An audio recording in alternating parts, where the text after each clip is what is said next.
Hello, awesome people. My name is Mary. I'm the teen librarian at the Scotlandville Branch Library, and this month we are making DIY mini family albums.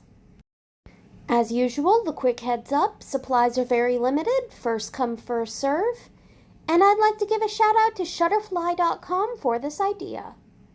This program is part of the yearly One Book, One Community initiative. This year's book is The Yellow House by Sarah M. Broom, which is available to check out at any branch of the East Baton Rouge Parish Library System, and it's also available to read as an ebook on Overdrive and Libby. So when you swing over to the library and pick up the stuff to make this, your bag will have index cards with holes already punched in them, a length of twine, photo mounting squares, and some washi tape. But you will also need photos. I personally recommend wallet size or thereabouts, but if they're too big, you can always trim them down. You'll also need scissors, a pen, which is optional, and other craft supplies like watercolors or markers or colored pencils, but that's also optional.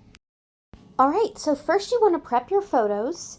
So if your photos are too large to fit on the index cards, you'll want to trim them so they fit. Or if you printed yours out on paper like I did, just trim the sheet of paper. Next, decide which photos you want to go on which pages.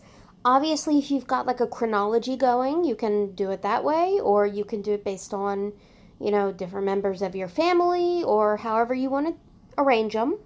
But remember that you also have a front cover, so you only have 9 pages.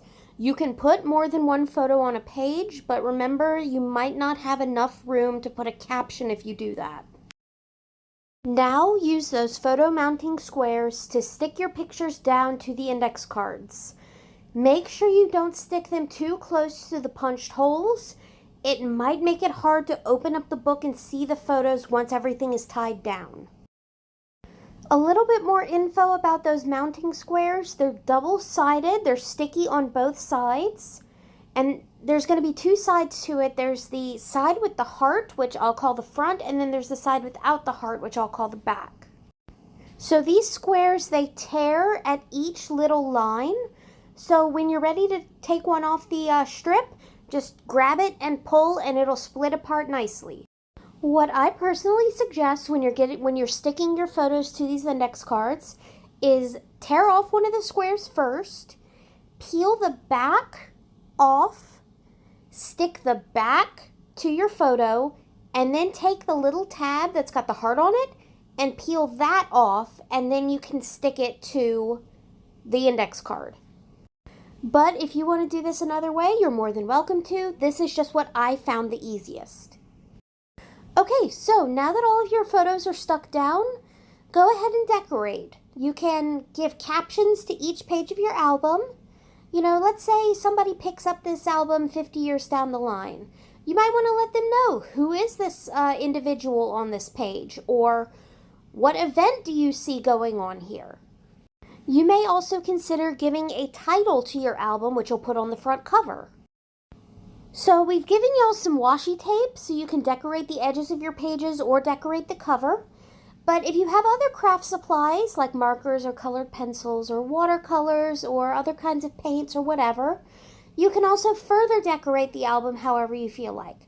Make it your own. Now it's time to bind our album together. So what I did is I took my length of twine and I threaded it into each of those holes on the album, but then you can see I threaded them back through, and then I tied them into a knot. But you can tie yours differently if you want. You can even tie the knot at the back of the album if you don't want it to show in the front. It's your choice. Like I said, make it your own. And with that, we are done. I hope you enjoyed making this little book of memories. Thanks for tuning in. Have a great day, and always remember to stay awesome.